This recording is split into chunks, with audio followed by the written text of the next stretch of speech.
Class.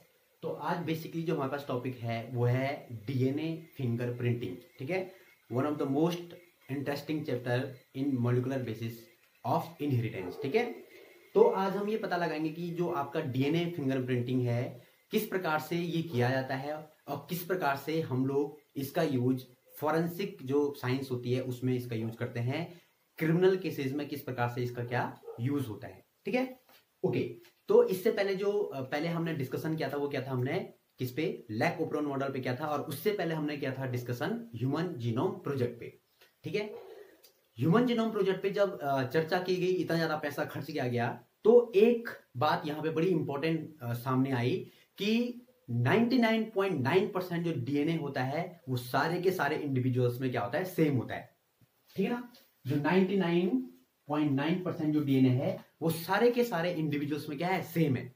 यानी कि चाहे वो हम है, चाहे वो आपका यूरोपियन आदमी है, चाहे वो आपका ऑस्ट्रेलियन आदमी है, चाहे वो आपका अमेरिकन है, सब में क्या है बेटा, सब में आपका 99.9% डीएनए क्या है, सेम है। जो डीएनए अगर है अलग तो वो केवल कितना है, 0.1% डीएनए क्या है, सब में अलग है। ओके, 0.1% डीएनए क्या है, सब में अलग अलग है। और यही अलग डीएनए जो है हमको सबसे क्या करता है, अलग करता है। मेरी शक्ल अलग है, आप लोगों की शक्ल अलग है, क्या है, कोई और आदमी होगा उसकी शक्ल अलग है, आपके घर में आपके सारे जितने भी रिलेटिव्स हैं सबकी शक्ल क्या है, अलग अलग है। जबकि डीएनए उनका और आपका क्या है, 99.9% डीएनए क्या है, सेम है।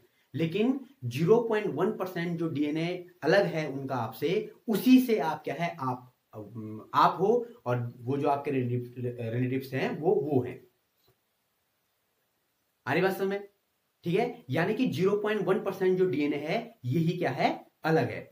और 0.1% डीएनए जो अलग है, इसमें इसी को हम क्या करते हैं बेटा, डीएनए फिंगरप्रिंटिंग में क्या करते हैं, यूज करते हैं। बेसिकली हमको इसी को पहचानना पड़ता है, किसको, 0.1% डीएनए को।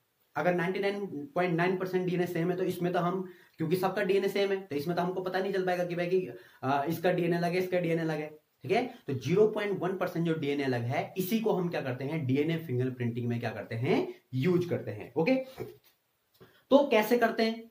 ठीक है, तो बेसिकली क्या होता है बेटा कि जो 0.1% जो आपका डीएनए है वो वीएनटीआर होते हैं।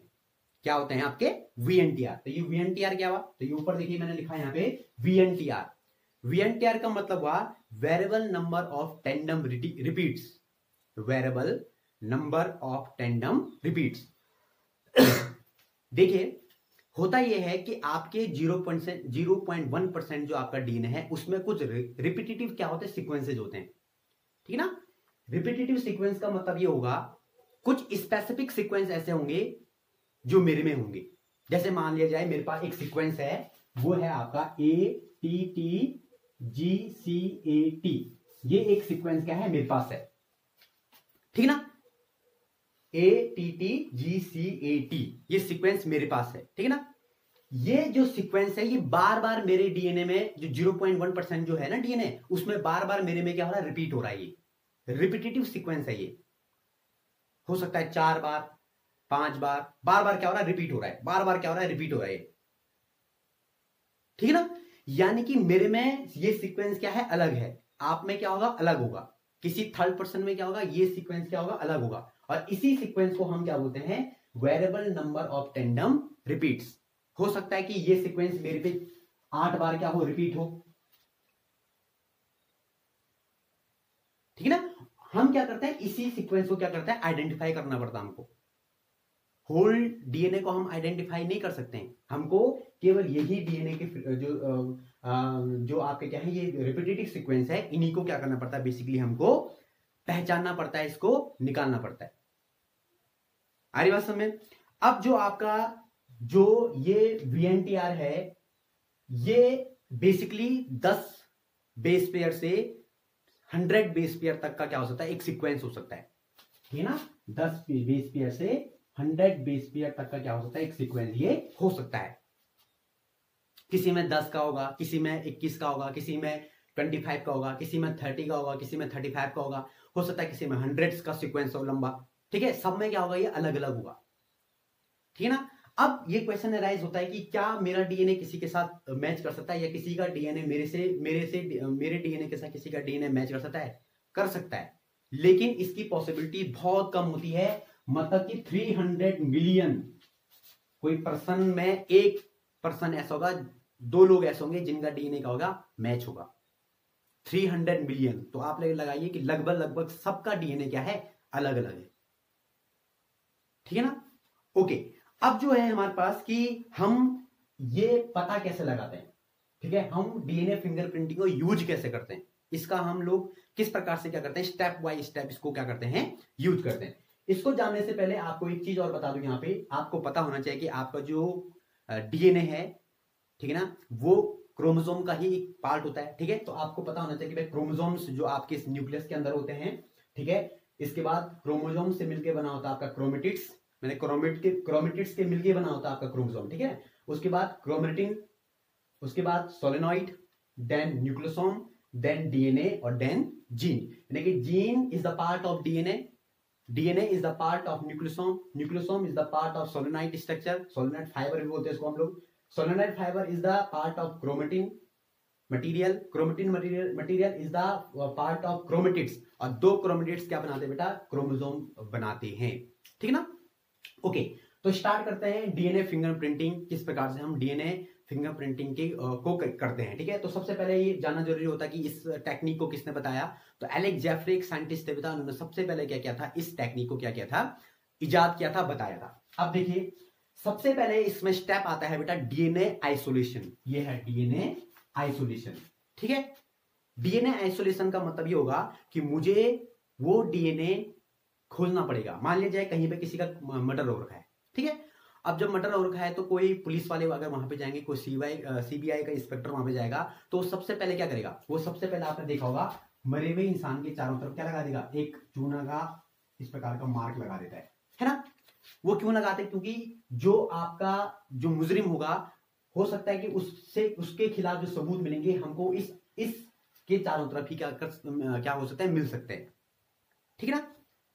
अब क्या होगा कि मुझे डीएनए को निकालना है, मुझे कहां कहां से डीएनए मिल सकता है, तो या तो मुझे किसी ब्लड से क्या मिले, डीएनए मिले, ब्लड सैंपल हो वहां पे पड़ा हुआ, हो सकता है कि किसी का लड़ाई झगड़ा हुआ होगा तो मार काट हुई होगी, तो क्या हो सकता है कि उसका ब्लड नीचे गिर गया होगा, तो मुझे ब्लड मिल जाएगा वहां पर। ठीक है ना। हो सकता है कि मुझे कोई वहां पे हेयर मिल गया हो, लेकिन हेयर क्या होना चाहिए बेटा, रूट होना चाहिए, हेयर रूट के साथ हेयर होना चाहिए। छीना झपटी होगी तो हो सकता है कि हेयर का रूट वहां पे मिल जाए। हो सकता है कि मुझे क्या मिल जाए वहां पे, मुझे वहां पे कोई नेल्स के अंदर, जो आपने देखा होगा जैसे लड़ाई होगी तो किसी नेल्स के अंदर, ठीक है ना, किसी टिश्यू का पैचेज आ सकता है, लड़ाई भी तो नेल्स के अंदर जो है किसी टिश्यू का क्या सकता पैच आ सकता है। ठीक है, तो कोई मुझे टिश्यू मिल सकता है यहाँ पे। ओके, या मुझे वहां पे कुछ भी चीज, ठीक है ना, जिसमें मुझे डीएनए मिलने की संभावना है, मुझे ये चीज वहां पे मिल सकती है। हो सकता है कि उसका च्युइंगम उसने चबा रहा हो, उसने च्युइंगम गिरा दिया वहां पे, ठीक है ना, वहां पे सलेवरी लार, उसकी जो सलेवरी हमारे सलीवा हो सकता है, सलीवा मिल सकता है। अगर कोई मुजरिम है उसने सिगरेट पिया हो तो सिगरेट के पीछे उसका सलीवा लगा होगा, तो सलीवा से भी क्या मिल सकता है आपको, डीएनए वहां पर मिल सकता है। तो इतने तरीके से, ठीक है ना, हम क्या कर सकते हैं बेटा, डीएनए को आइसोलेट कर सकते हैं। ठीक है ना, मुझे अब डीएनए क्या मिल गया। अगर ब्लड है तो मैं डब्ल्यूबीसी सेल से डीएनए निकाल दूंगा, हेयर रूट से डीएनए निकाल दूंगा, टिश्यू से डीएनए निकाल दूंगा, और आपका सलीवा से भी क्या निकाल सकता हूं, मैं आपका डीएनए निकाल सकता हूं। अब मेन इंपॉर्टेंट टर्म होता है कि जब मुझे डीएनए मिल गया तो डीएनए की संख्या तो बहुत कम होगी भाई, मुझे तो डीएनए मिला ना वहां पे, और वो बड़ा इंपॉर्टेंट डीएनए है। अगर वो डीएनए खो गया तो बड़ी प्रॉब्लम्स आ सकती है वहां पे, फिर आ सकती है, नहीं आ सकती है। तो जैसे ही साइंटिस्ट के पास डीएनए आएगा तो वो डीएनए की कॉपी तैयार कर लेगा, एक नहीं बहुत सारी क्या कर सकता है, कॉपियां वो तैयार कर सकता है। ठीक है ना, तो इस प्रोसेस को हम बोलते हैं डीएनए एम्प्लीफिकेशन, डीएनए एम्प्लीफिकेशन। ठीक है ना, यहां पे हमने उस डीएनए की जो हमको वहां से मिला था उसकी बहुत सारी क्या कर देंगे, कॉपी हम यहां से क्या कर लेंगे, तैयार कर लेंगे। और एक मशीन होती है बेटा जिसका नाम है पीसीआर मशीन। क्या होती है, PCR machine, polymerase chain reaction. ठीक है ना, पॉलीमरेज चेन रिएक्शन, ये क्या होती है, एक मशीन होती है। और इस मशीन से क्या कर सकते हैं हम लोग, डीएनए की बहुत सारी कॉपियां क्या कर सकते हैं, तैयार कर सकते हैं। अब ये कैसे काम करती है, ये हम लोग आगे बायोटेक्नोलॉजी जो चैप्टर है उसमें हम क्या करेंगे, डिस्कस करेंगे। वहां पे इसका पूरा जो स्टेप्स होते हैं इसके वो दिए हुए हैं। अभी आप केवल इतना समझिए कि मुझे जो डीएनए मिला था, मैंने उस डीएनए की बहुत सारी कॉपियां तैयार कर दी, ठीक है ना, कॉपी तैयार कर दी। किस प्रोसेस से? पीसीआर मशीन से, यानी पॉलीमरेज चेन रिएक्शन से क्या कर दी मैंने, बहुत सारी इसकी कॉपियां क्या कर ली, तैयार कर ली। ओके, अब जो है, जो नेक्स्ट मेरे पास जो स्टेप्स है वो है आपका जेल इलेक्ट्रोफोरेसिस। क्या है मेरे पास? जेल इलेक्ट्रोफोरेसिस, ठीक है ना। और जेल इलेक्ट्रोफोरेसिस से पहले एक मेरे पास यहां पे स्टेप्स आएगा डीएनए फ्रेगमेंटेशन का, ठीक है ना। मैंने कि यहां पे जेल इलेक्ट्रोफोरेसिस से स्टेप यहां पे है डीएनए फ्रेगमेंटेशन, ठीक है ना। अब ये डीएनए फ्रेगमेंटेशन क्या है? देखिए, डीएनए को, जो मेरे को मिला डीएनए, ठीक है ना, उस डीएनए के मुझे बहुत सारे क्या करने हैं, फ्रेगमेंट्स करने हैं, ठीक है ना। बहुत सारे फ्रेगमेंट कैसे करूंगा मैं? तो एक एंजाइम यूज होता है बेटा, रेस्ट्रिक्शन एंडोन्यूक्लियस एंजाइम। कौन सा एंजाइम बोला मैंने? Restriction endonuclease, restriction endonuclease enzyme. Restriction endonuclease, देखो ये जो न्यूक्लियस एंजाइम होते हैं, ये क्या करते हैं बेटा, डीएनए को किसी स्पेसिफिक साइट पे क्या करेंगे, कट मार देते हैं। रेस्ट्रिक्शन एंडोन्यूक्लियस जो एंजाइम्स होते हैं, ये डीएनए को किसी स्पेसिफिक साइट पे क्या मार देंगे, कट मार देते हैं, ठीक है। तो यहां पे क्या हुआ, रेस्ट्रिक्शन एंडोन्यूक्लियस की मदद से जो मुझे डीएनए मिला था, मैंने उस डीएनए पे क्या कर दिया, उस पे कट लगा दी। बहुत सारे रेस्ट्रिक्शन एंडोन्यूक्लियस एंजाइम होते हैं, ठीक है ना। रेस्ट्रिक्शन एंडोन्यूक्लियस का एंजाइम का मतलब क्या है कि मुझे ऐसा एंजाइम यूज किया मैंने कि जिससे मैंने बहुत, जो आपका डीएनए पड़ा था, उस डीएनए में बहुत सारे क्या मार दिए, उसके फ्रेगमेंट बना दिए मैंने, उसको बहुत सारे टुकड़ों में तोड़ दिया। और कैसे तोड़ा इसने, कैसे वर्क करेगा ये, तो ये किसी स्पेसिफिक साइट पे क्या करेगा, वर्क करेगा। अब इससे क्या हुआ, इससे ये हुआ कि जो आपका डबल स्टैंडर्ड डीएनए था, वो सिंगल स्टैंडर्ड डीएनए में क्या हो गया, चेंज हो गया, ठीक है ना। यहां तक प्रोसेस समझ में आ गई। यानी कि मैंने रेस्ट्रिक्शन एंडोन्यूक्लियस एंजाइम का यूज किया, और जैसे ही मैंने इसका यूज किया तो डबल स्टैंडर्ड जो डीएनए था मेरा, वो क्या हो चुका है, सिंगल स्टैंडर्ड डीएनए में कन्वर्ट हो चुका है, टूट चुका है। ओके, अब जो मेरे पास नई प्रोसेस आएगी वो आएगी जेल इलेक्ट्रोफोरेसिस। कौन सी प्रोसेस आएगी, जेल इलेक्ट्रोफोरेसिस। तो पहली स्टेप एक बार रिकॉल कर देते हैं। पहला क्या है, डीएनए आइसोलेशन। देन मैंने क्या किया, एम्प्लीफिकेशन, पीसीआर मशीन। थर्ड क्या था, डीएनए फ्रेगमेंटेशन, यानी रेस्ट्रिक्शन एंडोन्यूक्लियस की मदद से मैंने उसमें फ्रेगमेंट लगा दे। और चौथा जो स्टेप है वो आपका जेल इलेक्ट्रोफोरेसिस। अब ये जेल इलेक्ट्रोफोरेसिस कैसे वर्क करेगा, देखो बेटा, इलेक्ट्रो मतलब करंट, फोरेसिस का मतलब होता है मूवमेंट। यानी कि हम क्या करेंगे, डीएनए में मूवमेंट कराएंगे, किसके थ्रू, हम कराएंगे इलेक्ट्रिकल के थ्रू, इलेक्ट्रिक के थ्रू हम क्या करेंगे, इसमें मूवमेंट कराएंगे, ठीक है ना। तो इसमें एक जेल इलेक्ट्रोफोरेसिस क्या होती है बेटा, एक मशीन होती है, ठीक है ना। अब जैसे देखिए, ये इस प्रकार का एक क्या होता है, एगारोज जेल होता है। यहां पे बेसिकली हम एगारोज जेल को क्या करते हैं, यूज करते हैं। एगारोज जेल एक जेल वाला मीडियम होता है, ठीक है ना। उसका यूज किया मैंने, एक कॉम आती है, ठीक है, उस कॉम से क्या करते हैं हम लोग, यहाँ पे छेद बना देंगे यहाँ पे। अब मैंने चार क्या बना दिए, यहाँ पे छेद बना दिए, ठीक है ना, उस कॉम से। तो 1 2 3 4 5 क्या बना दिया हमने, छेद बना दिया, ठीक है। अब आपको पता है डीएनए में कौन सा चार्ज होता है, बताइए। डीएनए में चार्ज होता है कौन सा, negative charge, due to phosphate group. Phosphate group होने की वजह से क्या होता है, डीएनए में कौन सा चार्ज होता है, नेगेटिव चार्ज होता है, ठीक है। तो नेगेटिव चार्ज है, तो आपको पता होना चाहिए कि भाई जब नेगेटिव चार्ज डीएनए में है तो वो कहां की तरफ जाएगा, हो जाएगा पॉजिटिव की तरफ, ठीक है। तो यहां नेगेटिव है, यहां पॉजिटिव है, ठीक है। अब आपने क्या किया, डीएनए को उठा के, कौन सा डीएनए जो आपको क्राइम में मिला, क्राइम स्पॉट में मिला था, ठीक है, उस डीएनए को उठा के आपने कहां डाल दिया, यहां पे डाल दिया,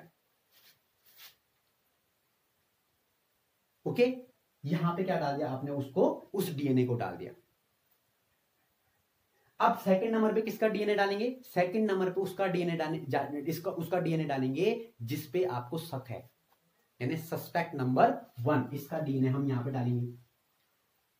सस्पेक्ट नंबर 2 का डीएनए कहां डालेंगे, यहां पे डालेंगे। सस्पेक्ट नंबर 4 का डीएनए कहां डालेंगे, यहां पे डालेंगे। और सस्पेक्ट नंबर 5 का डीएनए कहां डालेंगे, यहां पे डालेंगे। आ रही बात समझ में। और एक बात ध्यान रखना कि जिस एंडोन्यूक्लियस, रेस्ट्रिक्शन एंडोन्यूक्लियस से हमने क्राइम स्पॉट का डीएनए पे वर्क किया था ना, उसी रेस्ट्रिक्शन एंडोन्यूक्लियस एंजाइम की हेल्प से हम सस्पेक्ट 2 के डीएनए को भी फ्रेगमेंट करेंगे, सस्पेक्ट 3 के डीएनए को भी फ्रेगमेंट करेंगे, सस्पेक्ट 4 के डीएनए को भी फ्रेगमेंट करेंगे और सस्पेक्ट 5 के डीएनए को भी क्या करेंगे, फ्रेगमेंट करेंगे। यानी कि मुझे इन सब के पास जो डीएनए है, ठीक है ना, ये जो डीएनए मेरे पास यहां पे ले गए हैं, एक ही रेस्ट्रिक्शन एंडोन्यूक्लियस क्या करना पड़ेगा, मुझे वर्क करना पड़ेगा, है ना। मैं दो नहीं कर सकता, दो करूंगा तो क्या हो जाएगा, इस पे अलग जगहों पे कट लग जाएगा और इस पे अलग जगहों पे कट लग जाएगा, ठीक है। तो जो मैं चाहता था वो नहीं हो पाएगा, ठीक है ना।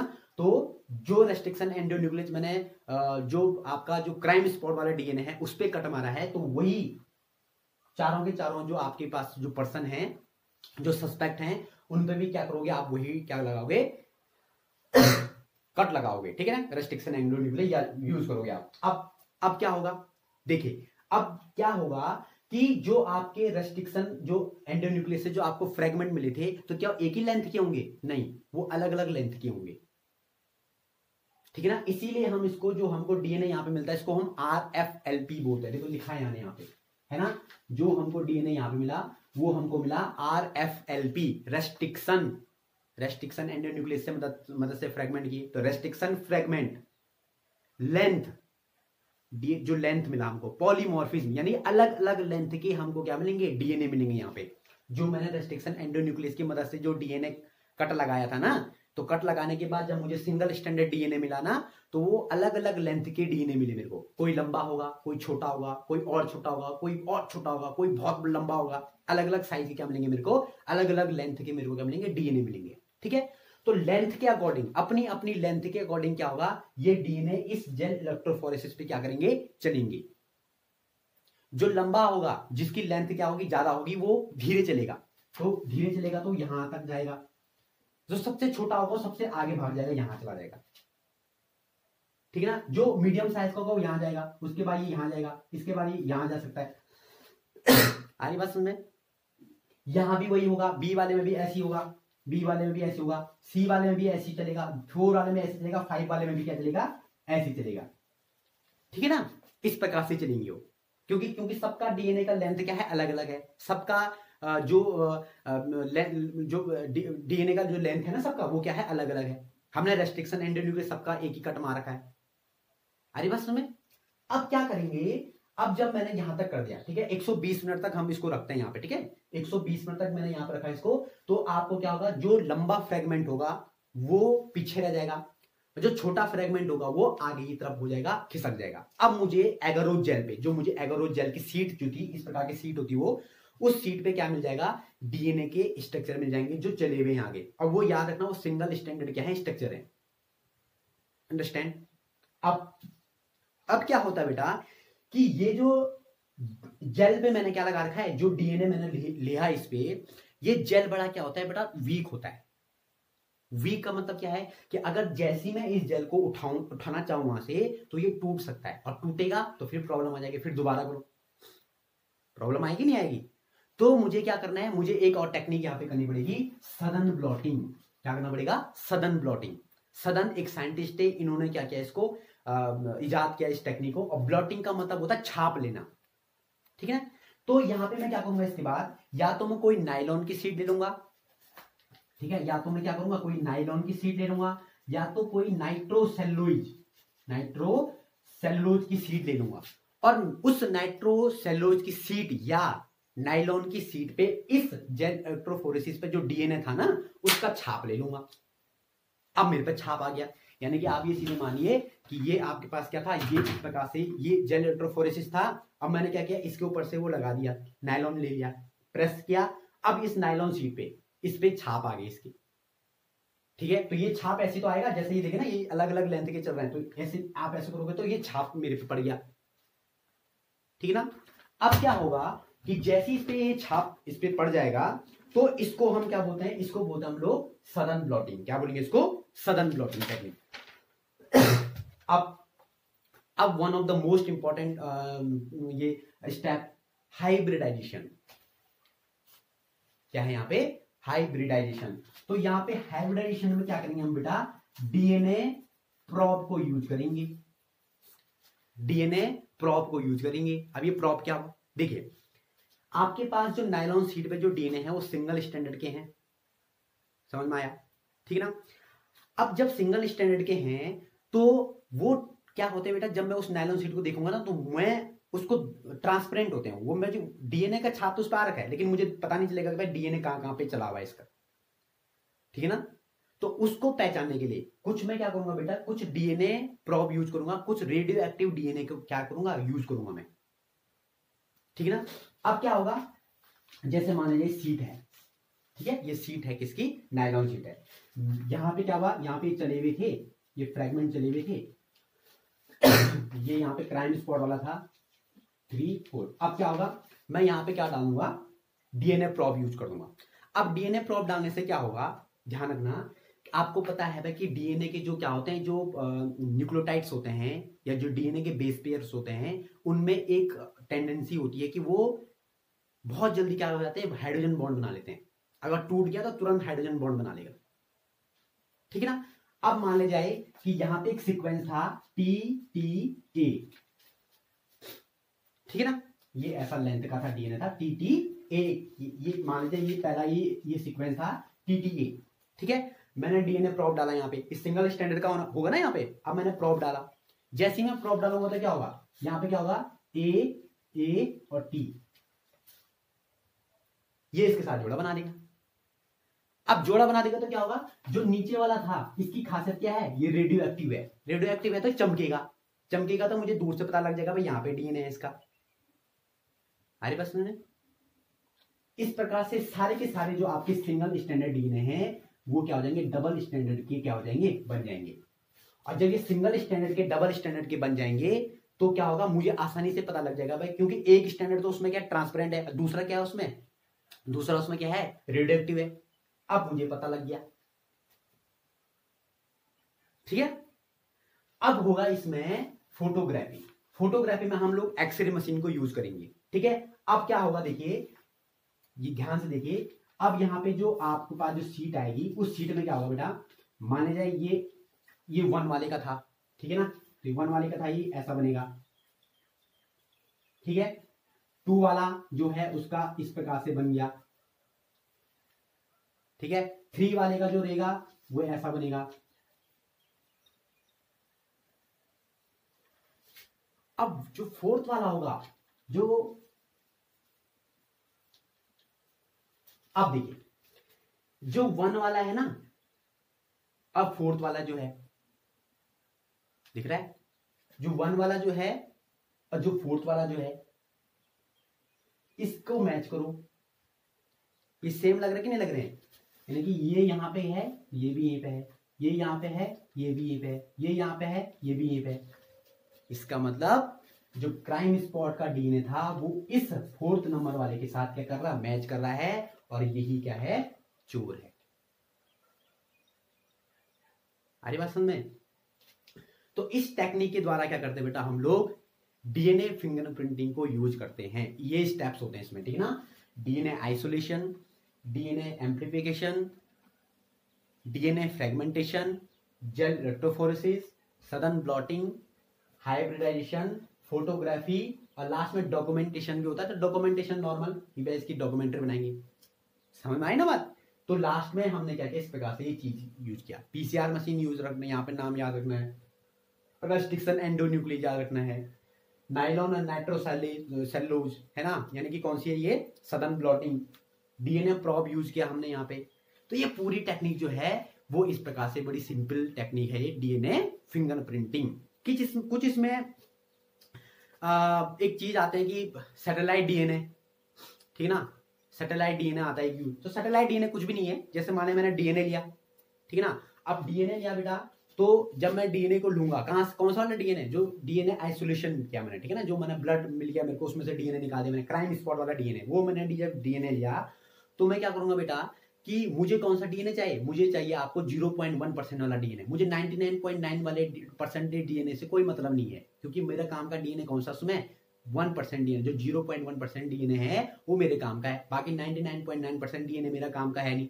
तो मैंने क्या किया, उसको सेंट्रीफ्यूगल मशीन में रखा। सेंट्रीफ्यूगल मशीन में रखूंगा तो क्या होगा भाई, जो भारी होगा ठीक है ना, तो वो नीचे गिर जाएगा, जो हल्का होगा वो ऊपर की तरफ रहेगा। तो जो ऊपर की तरफ रहेगा ना, जो हल्का डेंसिटी जिसकी कम होगी सेंट्रीफ्यूगल मशीन में, जो ट्यूब में जो ऊपर की तरफ रहेगा ना, ऊपर की तरफ, उसको हम सैटेलाइट डीएनए बोल देते हैं, ठीक ना। और ये नीचे कौन सा डीएनए, बल्क डीएनए। तो बल्क डीएनए मुझे नहीं चाहिए, मुझे कौन सा चाहिए, सैटेलाइट डीएनए चाहिए, ठीक है ना। तो ये सैटेलाइट डीएनए होता है, और ये सैटेलाइट डीएनए हमारे काम का आता है, ठीक है ना।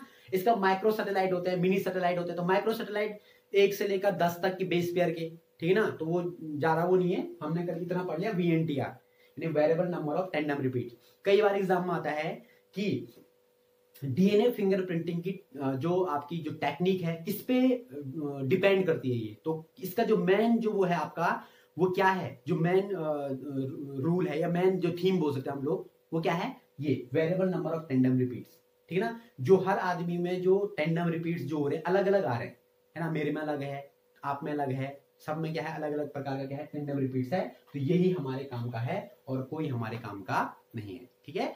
आई होप आपको ये समझ में आ गया होगा कि डीएनए फिंगरप्रिंटिंग क्या होती है। It's a very interesting topic है, और बोर्ड एग्जाम के लिए तो बड़ा टॉप इंपॉर्टेंट टॉपिक ये बन जाता है, ठीक है। तो मिलते हैं कल। ये चैप्टर अब यहाँ से क्या हो गया, खत्म हो गया, ठीक है। आपका मॉलिक्यूलर बेसिस ऑफ इनहेरिटेंस जो है लास्ट टॉपिक ये था आपका, डीएनए फिंगरप्रिंटिंग, ठीक है।